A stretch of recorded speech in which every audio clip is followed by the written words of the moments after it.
There you go. You ain't missing much, man. Well, now you can see me. I should. All right, we're ready.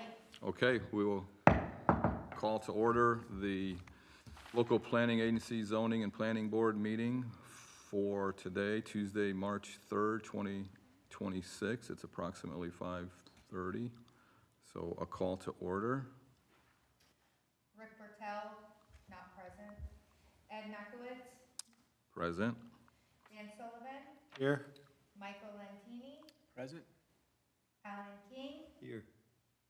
Aaron Trauger, not present. David Melito. Here. Okay. All righty. And then next on the agenda is approval of the prior meeting minutes. I think those were sent out, if I recall, right? They were, yep, with the package. I didn't see any issue with them. Any discussion on that or a motion? Motion to approve. A second? Second. In favor? Who said that? Actually, I'll wait, second. okay, no, we're good. Okay. Thank you. Good. Keep Okay, we going. have a second. All in favor? Aye. Aye. Opposed? None.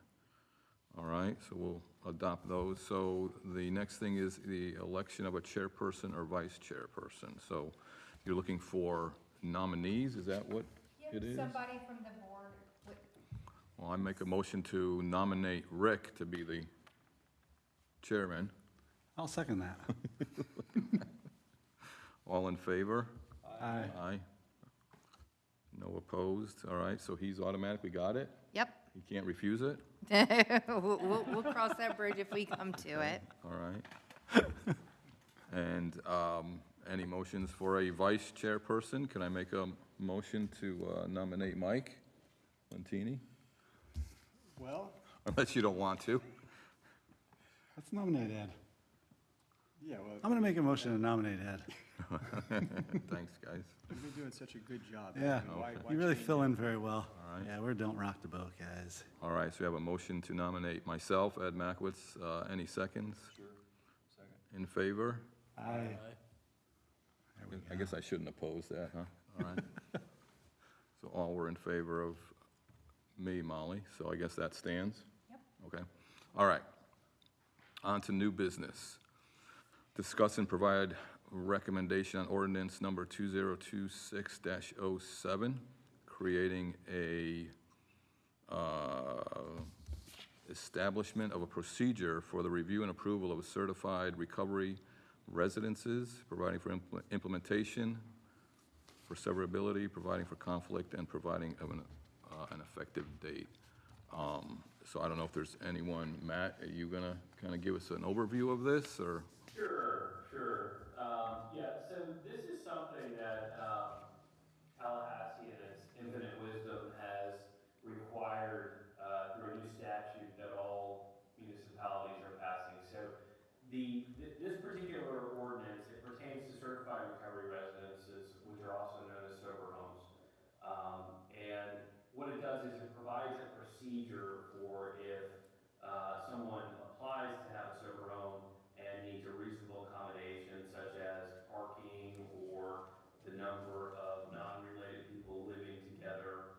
And the ordinance that I drafted here, it pretty much tracks the language of the statute. There's really not a whole lot of discretion here, so the law requires that all cities pass these, and so that's essentially what we've done here. We've drafted language that provides for when a certified recovery residence is applied for, that there's a procedure that we go through. They have to submit the application. There's some substantive issues that we look at, and I really track the language of the Florida statute for it. Okay. I just had I read through it. I just have a couple underlying questions. So it says in the summary, I'm reading the second sentence, the residents offer no formal treatment and are in some cases funded through resident fees. What does, in some cases, which cases, and what are resident fees? Are those the taxes of the residents of Indialantic? Are you looking at the cover page for this? Yeah, I'm sorry, maybe you don't have it? He's looking at the memo that Mr. Casey did for the council meeting. I put that in their package to give them the background information on it and not read the ordinance code. Oh, okay, so we don't have the entire ordinance. No, you have the entire ordinance. We have our ordinance, but we don't have the Florida statute, though, is what I'm hearing, I guess. Oh, you don't have, no, you do not have the Florida statute. You have the proposed ordinance, and that is Mr. Casey's summary. Of the Florida statute. It's his summary of the ordinance coming before the council. Like, it's kind of their explanation. I see. It's without all the whereases. Okay, so you don't have the benefit, Mike, Matt, I'm sorry, of seeing what I'm seeing here, so I guess you couldn't answer that. I do have the cover page for this. Oh. And what portion are you looking at here? So it's the second Oh, the sentence under resident some. fees, yes. Yeah. Yeah, the resident fees wouldn't be, those would be residents of the sober home or certified recovery residents. It would not be a tax on any citizens of Indiana Land. Gotcha, okay, I understand. It's like a portion of their rent. I see what you're asking, yeah. Yeah. Yeah. And then the other question I had, so the purpose of this is for us to develop a code to review and approve these sober homes in areas that apparently our zoning would prohibit them to begin with? Is that accurate? Well, it couldn't prohibit them. What this is, if someone applies for a certified recovery residence or a sober home, what this provides and what Tallahassee is mandating that all cities do is have an ordinance like this. So if someone comes in and says, if a town says, well, you can't have it here because it wouldn't comply with parking requirements, or you can't have it here because only people related to each other can live in this particular single-family home. What this does, it provides a procedure for someone who wants to have a sober home there to apply to the town for an accommodation, saying, well, we want to have it here, and because we want to have it here, we need to we need to have an accommodation for parking requirements or for an amendment for someone, for people who are not related to each other to live together here. And so it provides a procedure where they submit the application, and then the town manager and your board reviews it and makes a decision as to whether or not there should be a reasonable accommodation permitted here. So, Does that make sense to you? yeah, no, it does. So I guess what I'm hearing is that we would have certain rules that could be in place that would prohibit this, because one of the purposes is to, the way I'm reading this, is to overcome a prohibition that the town has, that they're applying to have relief from. Correct. So Correct. I guess, are those, what you mentioned, are those specifically the prohibitions that we know of? Parking situation or a restriction on family members living in a home? What are the prohibitions, I guess, that we have in place that could prevent?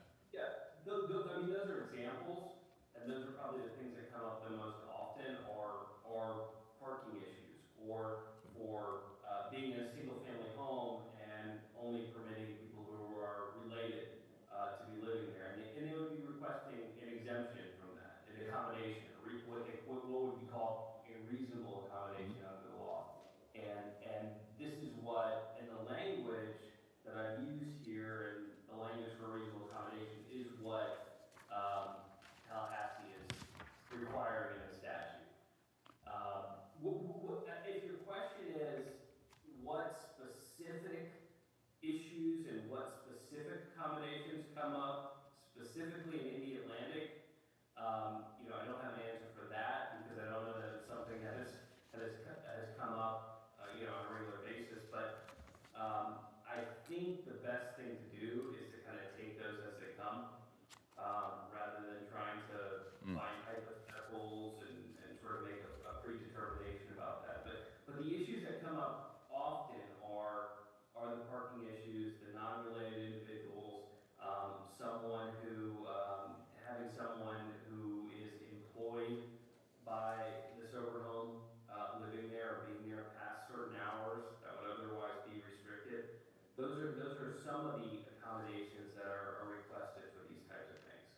And it's not dependent on zoning in any way. I mean, it's citywide.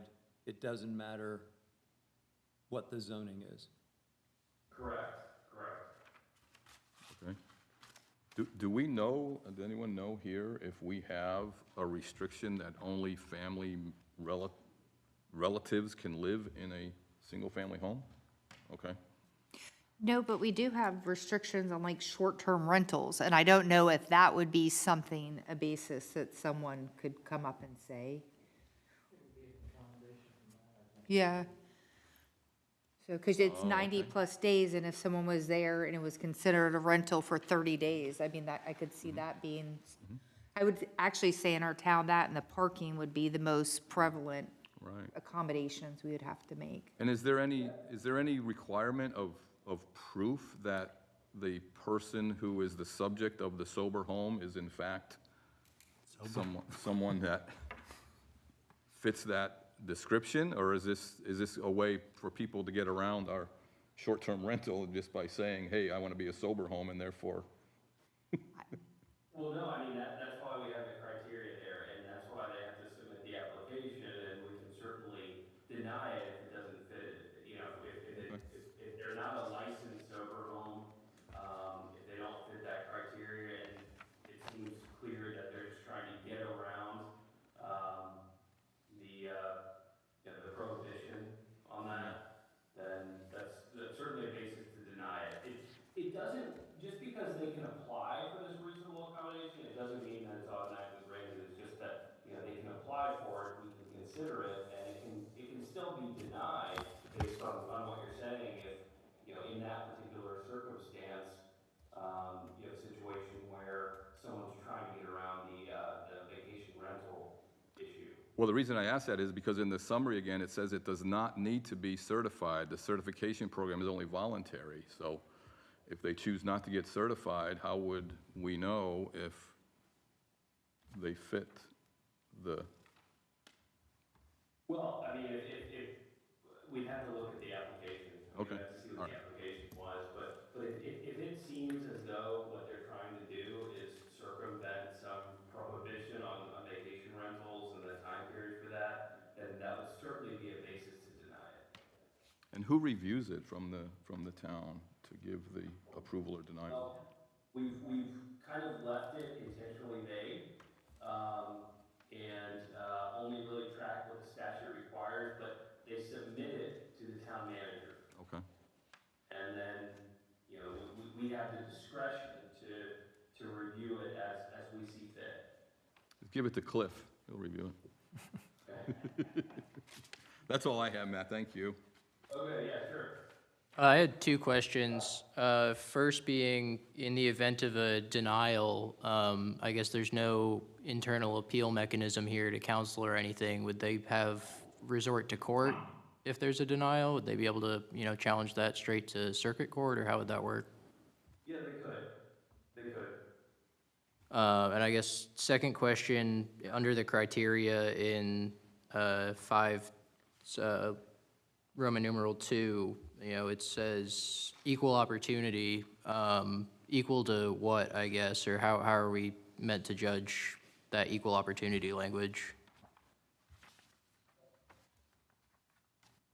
Oh, well, what's interesting there is that's sort of, in reason, I have sort of a little bit of background in fair housing law, and with equal opportunity to use and enjoy the property, that's a phrase they use where it comes up often in terms of an individual who might be disabled, who says, well, in order to get to the second floor of my condo, I need this particular lift along the stairs, or I need a ramp or something along those lines, because that will afford me the equal opportunity to use and enjoy my property just as